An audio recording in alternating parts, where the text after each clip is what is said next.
कराची गुलिस्तान जोहर के करीब millennium mall में लगने वाली आग ने पूरी इमारत को शदीद मुतासर किया। शॉपिंग मॉल में फायर एक्सटेंशन गैर फाल था। इमारत की तीसरी और चौथी मंजिल के साथ ग्राउंड, फर्स्ट और सेकंड फ्लोर को भी शदीद नुकसान पहुंचा। इस वक्त बोल न्यूज़ के नुमाइंदे खुरम गुलजार फायर अफसर के साथ मौजूद है। मजीद तफसीलात उनसे जानते हैं। जी बताइएगा।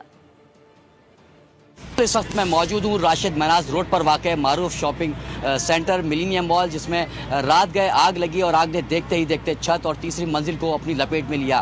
फायर ब्रिगेड की टीम ने फौरी तौर पर रिस्पांस करते हुए आग को फैलने से रोका। उसके बाद जो है वो इस इमारत में जो शीशे मौजूद थे उनको तोड़ने के बाद जो है वो पानी फौरी तौर पर मारा गया, जिससे आग को कंट्रोल किया गया। तकरीबन 4 से 5 घंटे की जद्दोजहद के बाद इस आग पर मुकम्मल तौर पर काबू पा लिया गया है। कूलिंग का अमल इस वक्त जारी है। सेंट्रल एसी पूरी ये इमारत है, एक शॉपिंग मॉल है, जिसमें किस तरह से फायर ब्रिगेड के अमले ने आग पर काबू पाया, किस तरह से तमाम सूरत हाल को फेस किया है। इस वक्त हमारे साथ चीफ फायर अफसर हुमायूं खान मौजूद है, इनसे बात करते हैं। सर, इमारत में आग लगी, पूरी सेंट्रल एसी इमारत है, धुआं बहुत ज़्यादा था, नॉर्मली बिल्डिंग में दाखिल होना बहुत मुश्किल था।